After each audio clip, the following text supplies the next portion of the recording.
works, let's go to the places where the formats are sold.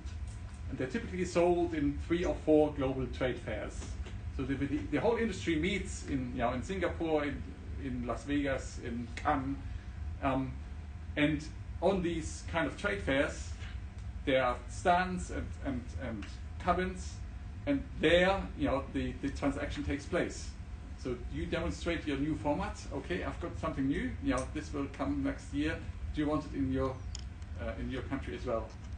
Okay, so what we did is we attended 3 of these fairs and conducted interviews in these booths wherever it was possible. And then my colleague Ciip spent time at one of the big format producers in the London office to see how they handle it in practice. So, in short, what we found, and this is really the main graph, this is really all you need to take away from today. So to the question, what is actually being sold? And what strategies underlie what is being sold? So the first one, and as a lawyer, this is the easiest one. This is pretty much what we discussed already. You could try to turn your format into protectable subject matter. And you do this by what we call formalizing know-how. You could license the music elements, but you could also create a kind of recipe, and that's called the format Bible. So with each format now, you get basically a book which tells you how you source the contestants, how you put the lighting, how you warm up the audience. It includes every single element. So it tries to, in a way, turn what is a format into a play. And so the know-how which made the format a success, you can't see from looking at the screen. So just looking in your, okay, here's a new format coming up in Korea, let's have that in China. Or here's a new format in Holland, let's have that in the UK. Just looking at the screen, you can't see, how the contestants are sourced. You can't see how they are kind of instructed. So there are a lot of aspects which you can't copy unless you know how it's been done. It's a bit like, I assume, in the kitchen, if you want to produce a good dish, it's not enough just to read the recipe, you need to know how to do it. And so these production elements and the format Bible are supported then by flying producers. So there is a new profession which essentially, if you buy a television format, you get the format Bible, and you get the flying producer who basically helps you implement it in your own country. So what you do in your own country essentially is you do what the producer doesn't know. So you have to then adjust to your own cultural preferences. So in each country has got different taboos, different things which appeal in a society. So the consultant works with the local producer to turn the global recipe into a localized product. And all this happens, is protected by confidentiality agreements. Yeah. My question is, why would you buy something that is not worth anything? So because they have no copyright. Yeah. So I could just copy it and get my own consultants. Yeah, but you can't get the know-how. That's what I'm trying to explain. So I can't get my own consultants. So that's the way I can get the know-how. Sure, it's not going to be the one-to-one the same, but it's not even with the consultant going to be one-to-one the same because they're consulting me from my culture. Maybe I know the culture better than they. Yeah. So why should I spend 40K just to get the license, but then I don't need because it's worth nothing? And you're right. I mean, there's a choice. It's a choice. So therefore, there are a lot of copycat formats out there. Okay, so if you I don't have to. You don't have to do it. But the question is, if you are creator of something of value, which is at the borderline of IP protection, how do you exploit it? Okay, so this is basically an example. Yeah, okay. It's an example. So what is open to you to generate money from something that's at the borderline of. So, not to get ahead, but another reason you find right in the middle of there, bringing in trademarks, because you can call it American Idol, or you can call it Big Brother. And also, companies are all about risk assessment and risk management, so that you can, theoretically, it's easier for you to sell something if you can pitch to your board that you're minimizing risk because you're already hiring people with the know-how to do it. Instead of saying, oh no, let's go there and local market and hire people and give it a shot. Like, it's less likely you're going to get investment, especially external funding, if you go this way. That may be another reason. So the Bible becomes a sales speech as well. Yeah. You first and then. Yeah, I was gonna say pretty much that, and like the brand has a reputation. It's kind of like has it a reputation already? I mean, the brand has a reputation in the country of origin. Yeah, in the origin country. Like for example, if I see The Voice in the United States, and then The Voice comes to Ecuador, it's like The Voice Ecuador. I know that it's the same producers, or like people behind it are the same. So it kind of has like. I know it's not the exact example, but if I went to a burger store and they say like, pretty much. McDonald's burger is here, but I've already tried McDonald's. I know that it has kind of like a reputation behind it, and I know that I can trust it, so I'd rather take like the one that has the name. So like the shows is the same, because the United States version, I know it's good, I know it's reliable, like, so the one in Ecuador probably will be the same, that like a copycat version.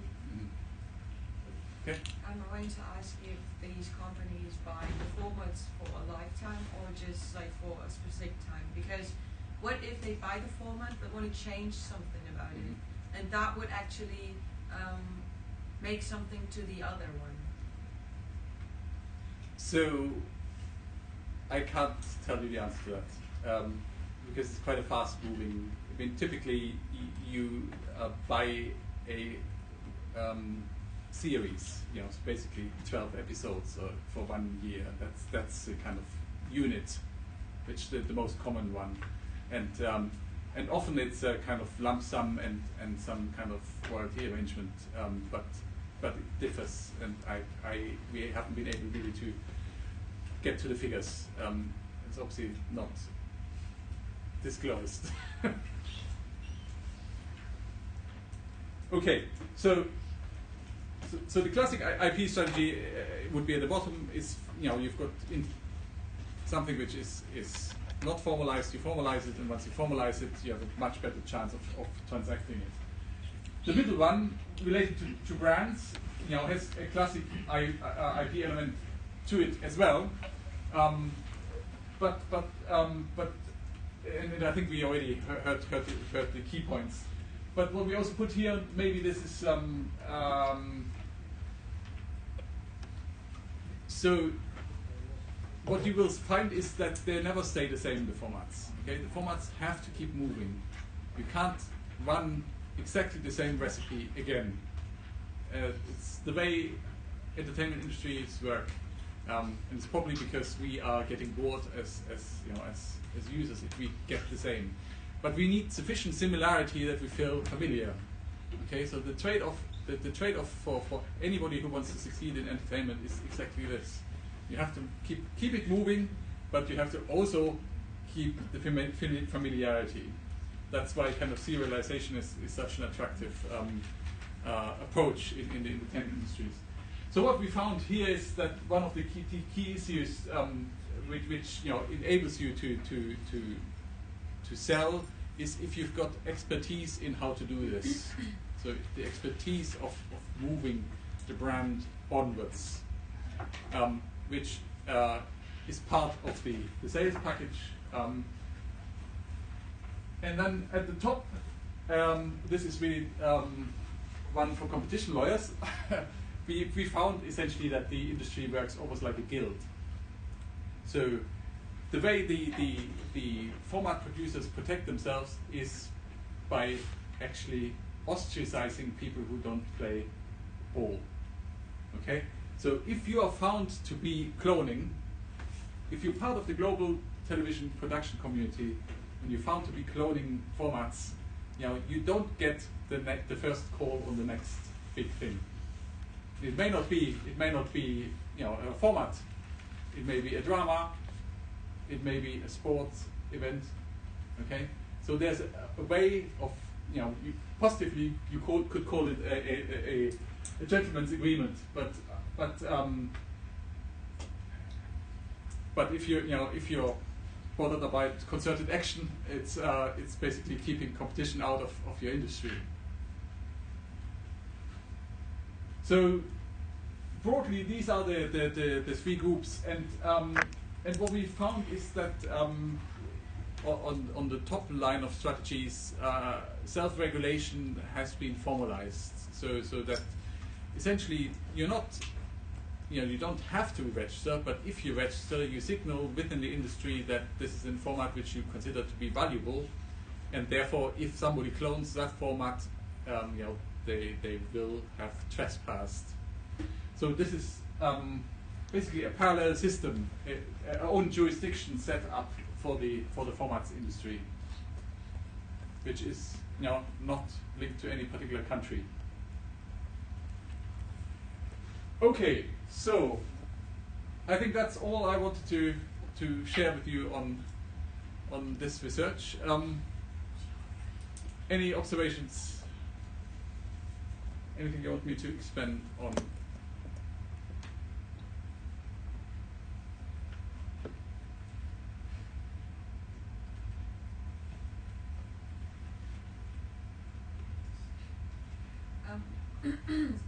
Once someone bought a format and uses it in his own country, let's say they have really good income, do they have to give the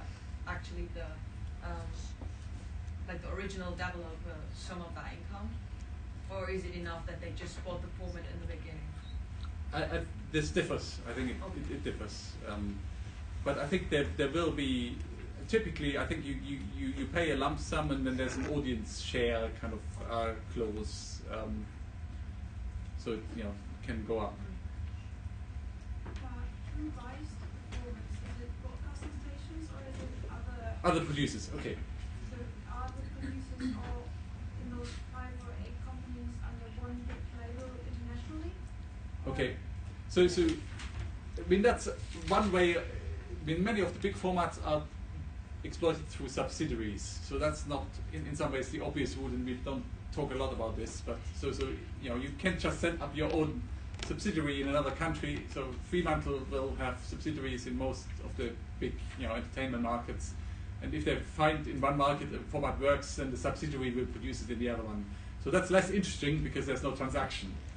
So the interesting thing is the transaction with a producer and essentially a broadcaster. A broadcaster in a different jurisdiction who spends money to have the show. How much influence and limitations can the original developer place onto the person who buys the license for their own country? Because is there a limit to say how much you can change?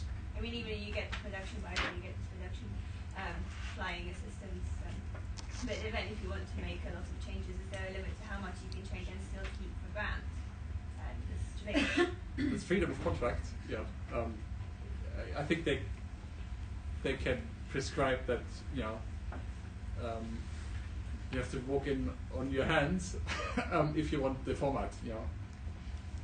So I think it's that's entirely up to contract. And so if you go down the contractual route, acquiring the asset of a format, then you're bound by that.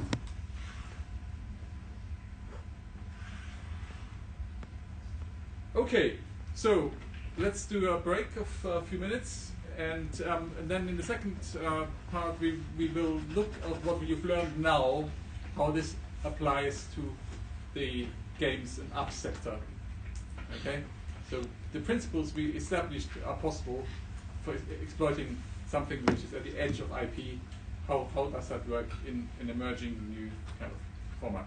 Okay, let's say we continue at, if we continue at past, that's sufficient. Okay?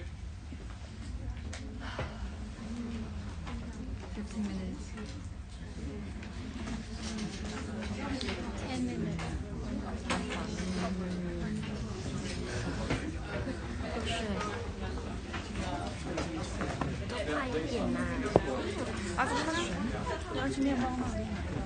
的思维，一直叫了起来，胃口行业就行会啊，行业协会，它这样子对待这种 trader 的人会造成一个不正当竞争的问题吗？我觉得有知道哎，可以吃过。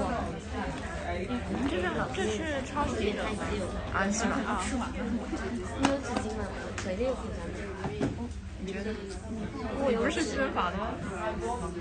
对，我有纸。你说行业他制裁那个对不带的，或者说就是不给他机会之类的，可能是个人选择。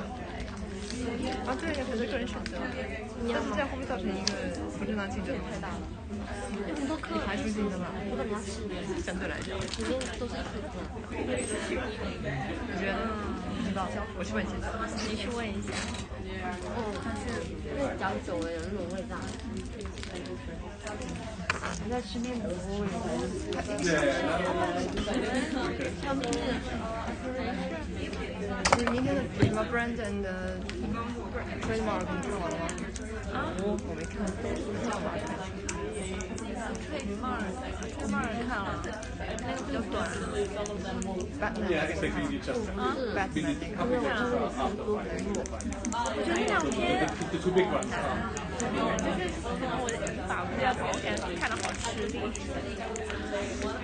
我还没看，加油！压力山。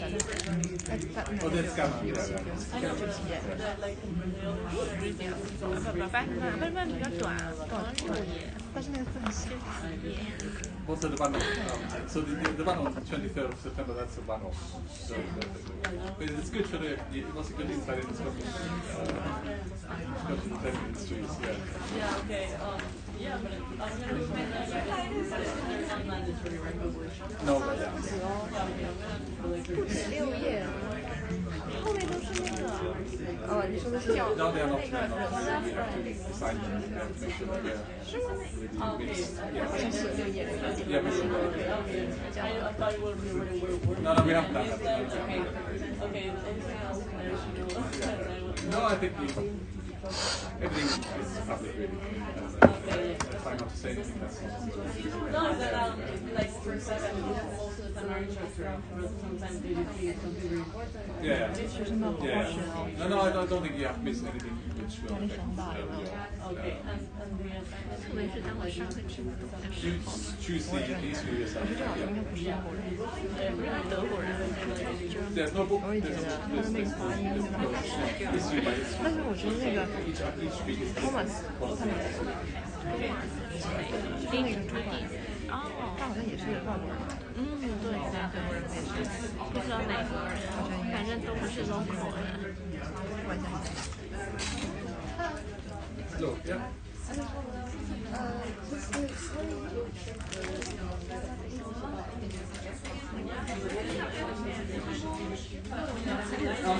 No, I think it's I think in some countries there have been in UK not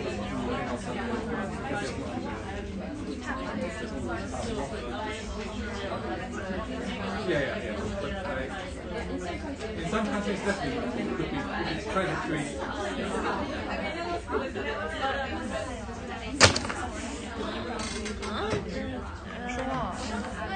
说那个在英国不会，但在其他国家应该是有可能，有些案例是可能会造成不正当竞争。啥是不正当竞争？就是垄断，就是你一个健康的产业，但是你举个例子，我买点你应该知道吧？我是说，你既然抄袭了，你就要付出代价。但是这个出版权法官，你这个代价只能是义务上的代价，它不能法律代价，对吧？法无禁止祭祀。那你抄袭别人的作品，怎么？那这是一个道义上的问题。但是你换句话说，现在没有这种节目抄袭的规则啊，没有，我的网上查了，国内有。就你这个属于相对自由一个状态，就算你用道义去约束它，但它不是一个法律问题。换句话说，如果它不是一个法律问题，那就是可以做啊，它被人唾弃也无所谓啊。但如果换句话说反过来说，如果他因为这样做被唾弃，然后造成行业就是相对一种对他的一种消费性制裁样的东西，那这个实际上确实是一个陷阱的问题。举个例子，我没有按照你的规则来做，或者说你本来这个行业就是要收保护费那种社会性质的，那我不按你的要求来做，我就是做了，那请问这个不正当竞争？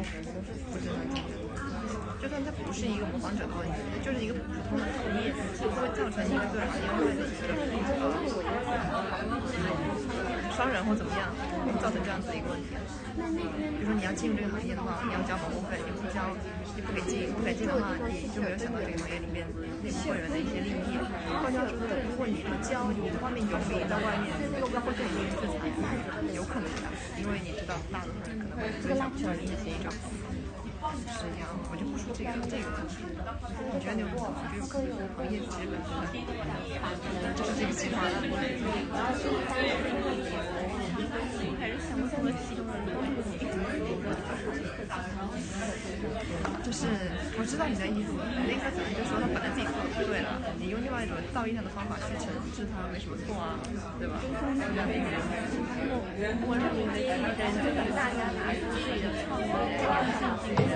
就如果你抄我的创意的话，它虽然是恶性的，我知道它是恶性的，就类似于像，我知道你的意思，你就是说你用拳头对付拳头嘛，所以打了你以牙还牙的意思嘛，对吧？你不用，他不用法律的方式，他不用正确的方式，用合法的方式去干，不去对待你，你可以不用合法的方式去对待他，我知道你的意思，但是我觉得是在一个法律的检核维度之内，对吧？因为你无论你这个形式它到底是应不应该被保护，其实众说纷纭。像我这个原创者，他怎么能保护？不是原创者的问题，我听一下学霸的见解。你说什么？因为合法的方式对我好。对，就是你的意思是你，比如说我排挤你，那你就是拿两个电视节目来说。你在讲什么？你很有想法，我是个没有想法的人。你就拿那个什么非诚勿扰当成一个相亲节目。我们国家好像没有这种行业相对的东西，很少见。假设有，就是有个歌曲什么什么的。举个例子啊，假设协会，因为我不知道是存在的，好吧？他让每个天天相亲。不，他们不是一个性质的，相亲节目好了。就假设两个相亲节目。我说就这两个相亲节目好了，那可能就是这个电视台、这个电视台 ABC 3个电视台推出了不同的相亲节目，但他们类型相似的，形式一样的。他们可能从某一个外国获取了相同的版权，让它制作成不同的形式或者是相对的相似的形式。然后他们觉得好，那我就是那个节目呢，我们要组成一个协会。那这样子的话，如果那些没有去那边买版权的人，那你也要做一个相同类似的这种形式的话，我就会打你。这种搞法呢，就类似于举个例子，比如说假设以后行业当中会有什么结婚对，有个活动，然后呢我就不带你玩，或者说你以后想要邀约我，对，我就不跟你玩，就怎么样，造成这样的一个影响，因为他觉得你不懂规矩，那我也不会对你怎么样。那这样是不是这样造成了这个抄袭者，就是这个地电视台，它其实道路上其实是被排挤的，因为这样排挤会不会造成一种不正当竞争？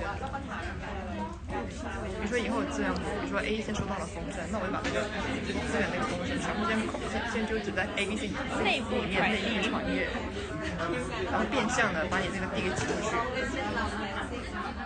我觉得这有可能的。我觉得这个会是这方面经济的影响的。对，这个影响。如果你们并能掀起什么风浪的话，那这个是不会造成。但是如果就是如果这个国家就只有4个电视台，放出去的话，就是反正会有一些影响的主要的几个问题，我可以大概了解一下，打上2分钟。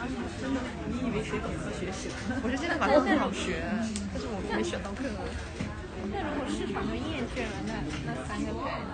他们找新的形式啊，这不重要啊，但问题在于你。那个上一节课，这个问题就是这不是形式的问题，就是一个通编的问题，就好像你做了什么事情，你可能不小心冒犯了一下，或者说你有意的冒犯了一下，自此之后其他人全部在里面。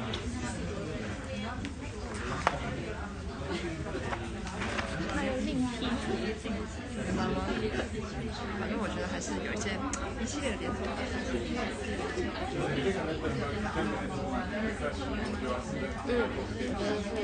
他们就做的那个他是不是就上了热度以后到了3年？对，那个他们去世界的好像应该是比较严吧。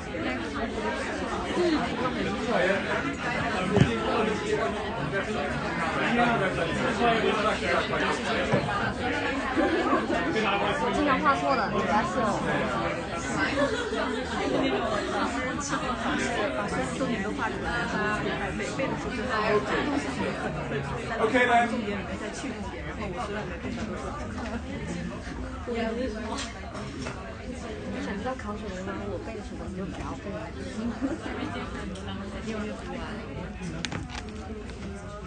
？IP 没有IP 完吗？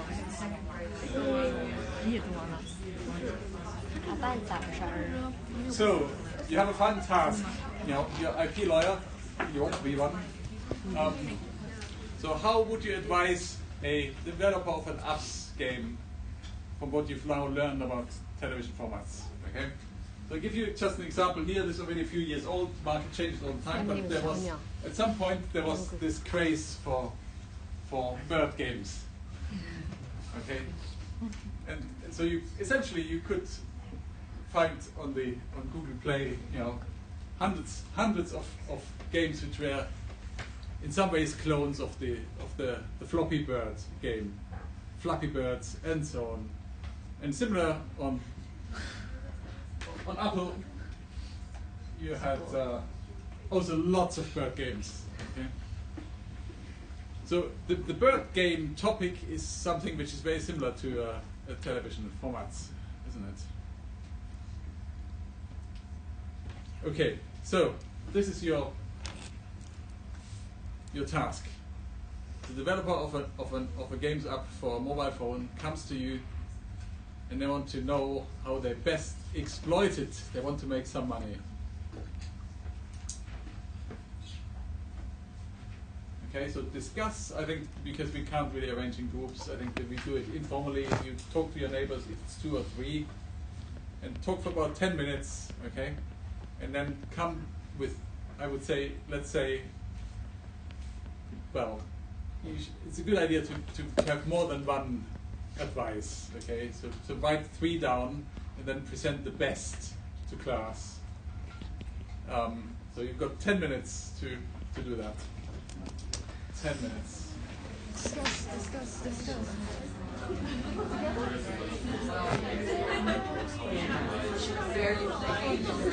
How to present how to advise develop a game app.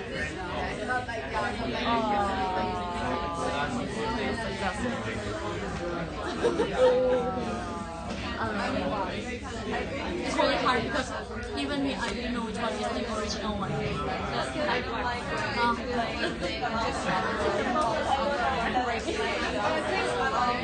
reverse, the third one in line 1. This is the one that kind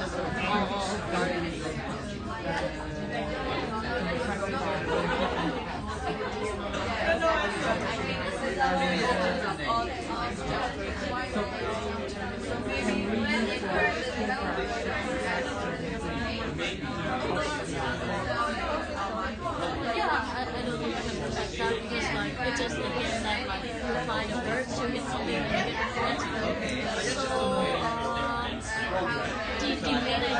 issue or something and you get the point, it's really hard to protect this idea.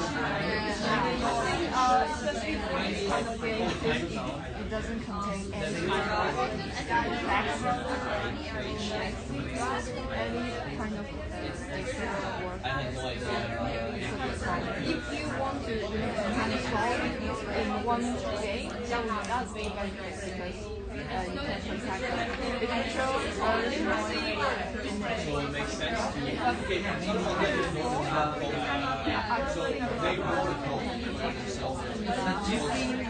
But I think the score is very basic.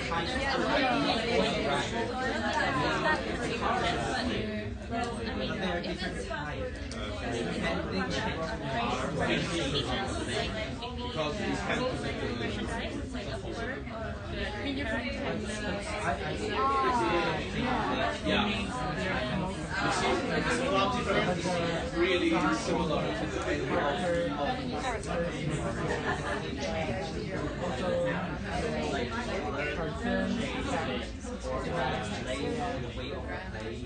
I see. Maybe you can design words as complicated.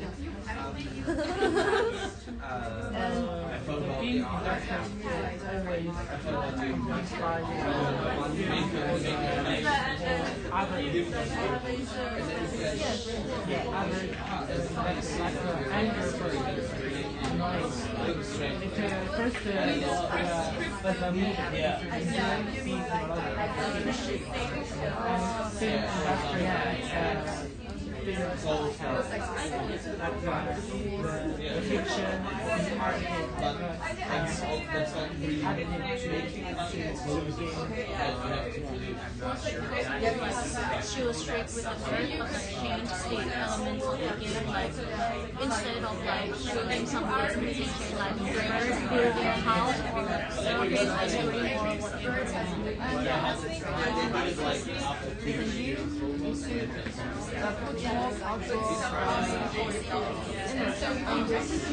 On this camera. So I think you can play this game family and it's very happy the way she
jumped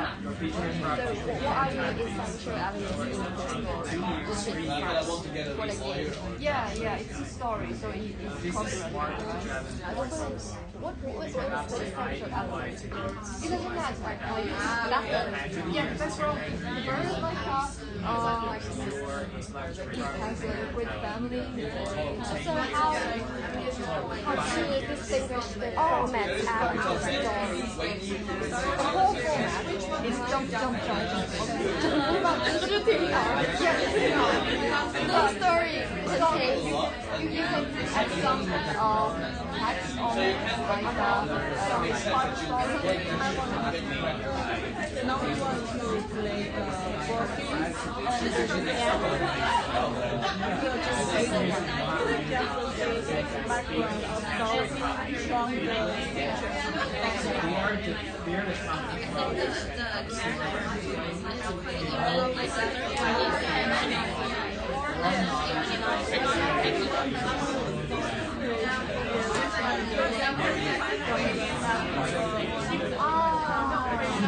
I see what you mean.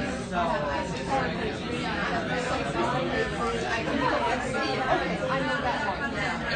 Alright, and you just design like a circle and with the eye, and anybody can copy. But you change the character very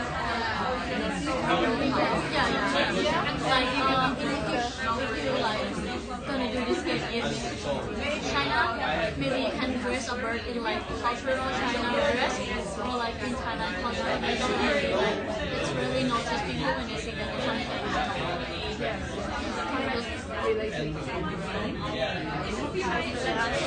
The problem is the app store couldn't face international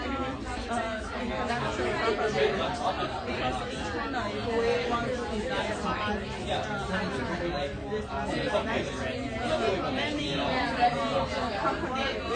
will reject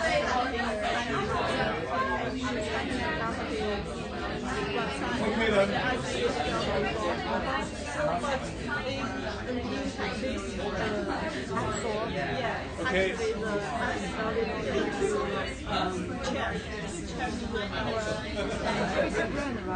Okay, let's try to have a discussion. So if each group now proposes one advice, okay, I'll start on the back. We thought that they could try and build a strong brand to go along with their games so that they have like merchandising opportunities. So like Angry Birds, for example, brought out loads of like soft toys and other merchandise to go along with it, which sort of solidified them as like the main provider of that game. Okay. Next. Maybe the platform might go App Store and Apple Store and showcase some produce the great games. I think it's quite impossible for this normal okay You can control solche the amount of So how would they do that? just collaborate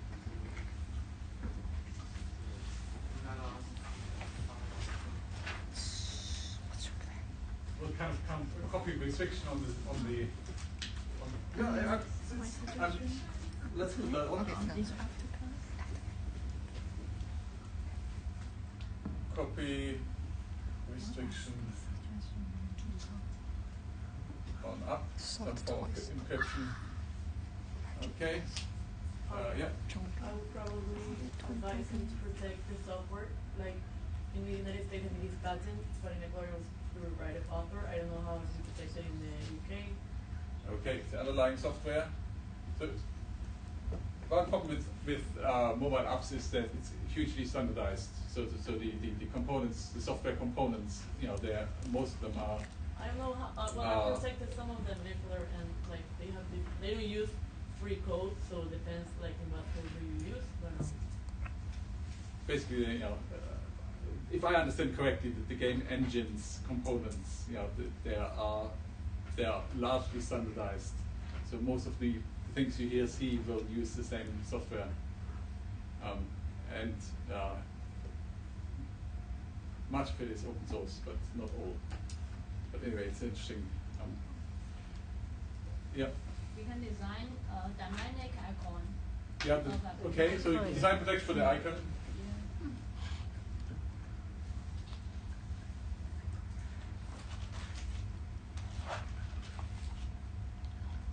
Yeah. Well, yeah. We can improve the experience of playing, like improve the Again? We can improve the experience of the playing, like improve the image quality or shrink or move the advertisement. Okay, so you could put adverts in the game. Ads in game. Or you assume improve the experiences you buy something in the game. I mean, when you play the game,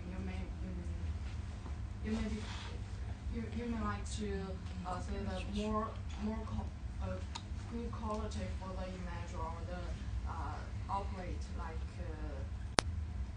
how to play the game and how the portal okay. or the. So basically, you're just a better product. Yeah. Yeah. Okay. Okay. No, I think that's. Yeah. So you don't worry about copying or cloning, because you're always the better game. Okay. Yeah. Who hasn't said anything in groups? Here. We had the same idea with registering a trademark and then creating this brand that other consumers think other games are more of an imitation. Okay. Becoming the most popular brand. Okay, and I assume the signaling that the others are rip-offs or knock-offs or clones is okay.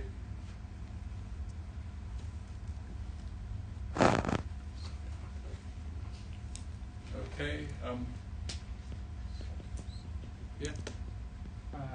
I think something it worth to protect is the source code behind the game. Yeah. I think it's appropriate to protect by the software or another kind is plot the story behind the game. It's maybe produced by another work. Yeah. It's like the subsidiary work. Yeah. The game. Yeah, it's regarded as the subsidiary. So PC games, I think, they can again become pretty close to theater plays, because they can be very scripted. Yeah. So that's but on a mobile game like that, that's probably less of an opportunity. But who knows? Okay. This.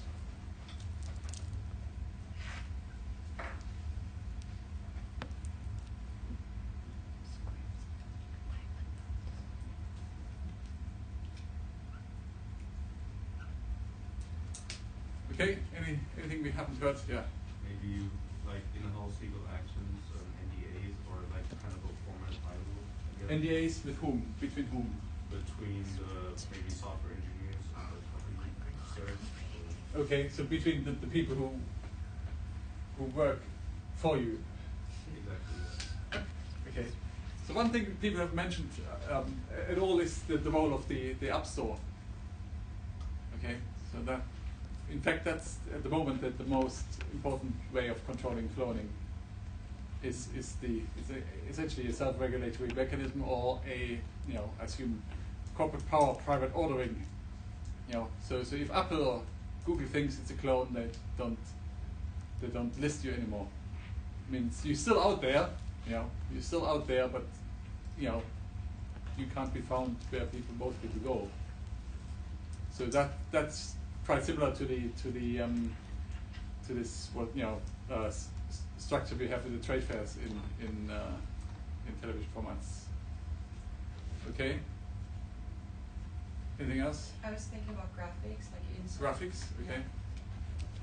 So well, actually, you mentioned Flappy Bird as an example, and I was thinking of Flappy Bird when it came out, and the guy who just produced it, I think he took the app back after a couple of weeks because everyone wanted to buy it from him or something like that. Yeah. So everyone tried to copy it, but the graphic was never the same. So the feeling of playing like the original Flappy Bird was never the same. Okay. But that obviously didn't give him any handle to stop other people. I mean, they played it. Of course, they download the other apps as well. But in my opinion, it wasn't playing the original one. Yeah. So that means the sophisticated design is the way to keep the loyalty of customers? I mean, it looks to me like IP probably mean, IP plays a part, but probably not in the traditional copyright sense. I mean, what you seem to suggest is that the branding is more important, and the other thing is the playing experience. In the playing experience, you know, you have to constantly improve and be the best, and that then, you know, it's not really copyright protection for the format, which gives you the advantage is, you know, it's that you have the better game, which is kind of traditional competition. You know, that's competition without exclusive rights.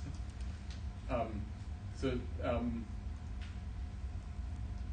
think this kind of prior ordering is a very important third dimension. You know, the way you access the product and who controls the gateway is, I think, that is a very important and the strategy, you know, or it's important for any developer to have a strategy how they manage that relationship.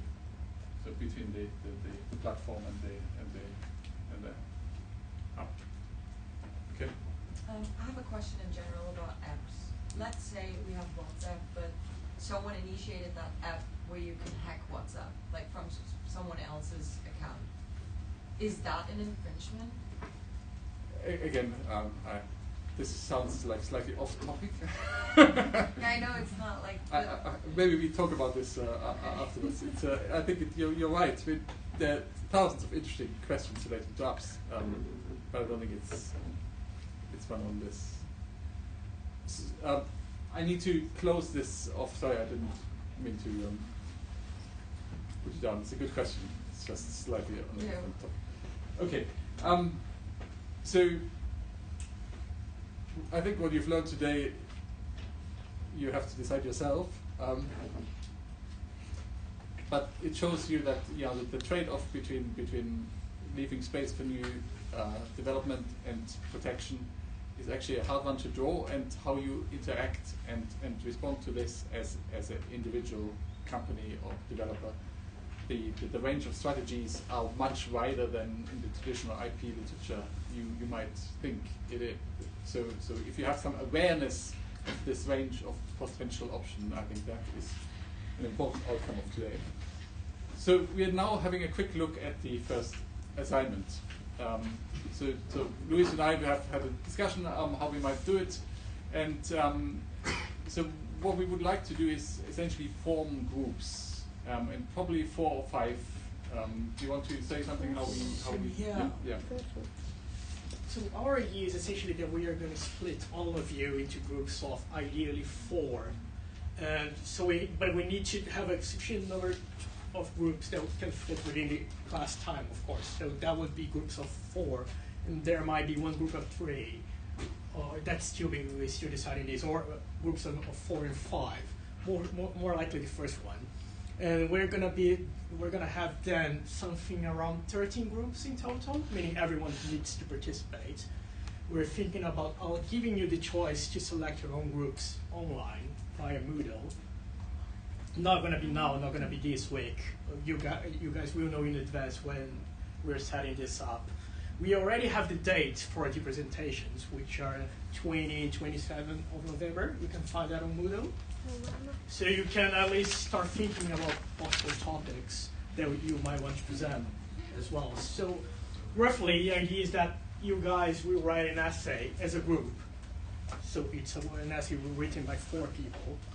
That's going to be ready before you present, and then you come here and present within, say, 10 minutes time. We'll give a 10-minute presentation, and after that we have a 5 to 10 minute Q&A, including comments from us and feedback. So that becomes your first formative assessment, and then you can take this and make this into your essay, isn't it? Yeah. Into your essay that you need to submit by January, isn't it? Yeah. And there you go. So it's a more interactive way, a very realistic way, in the sense that it's not different from any other setting where you need to present a paper somewhere and you get feedback from your peers, and then you incorporate that feedback into your own work, and hopefully it will become something better. And sometimes something different, which can be better as well in different ways. But sometimes you get different insights as well, and you get ideas, and it's a very productive way, we think, to do this kind of assessment as well. Yeah. So it's good for you to start thinking about what you would like to research. Okay, so it needs to be a contested policy issue of some kind. And a good way of finding them is going to the blogs.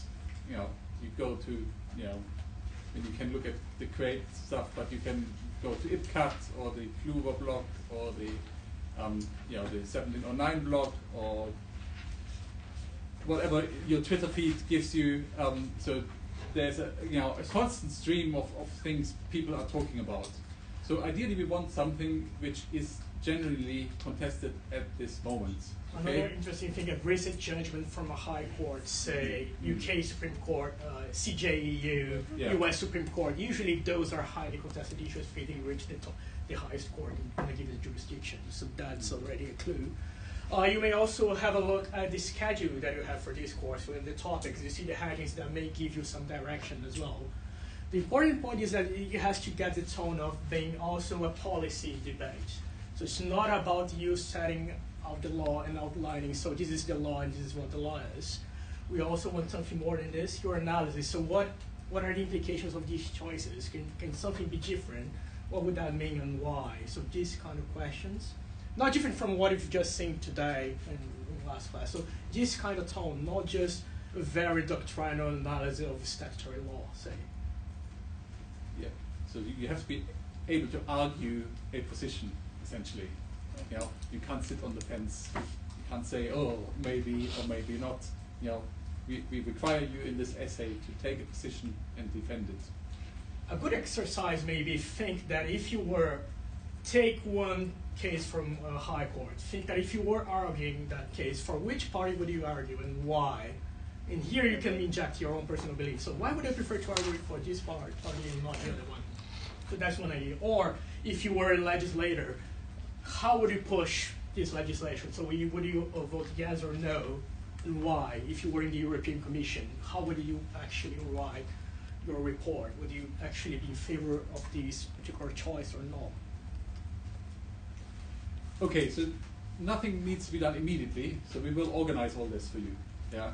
So there will be a format where the groups will be allocated, and then there will be a review session where we make sure that we cover a good range of topics. So it can't be that everybody, you know, works on AI authorship.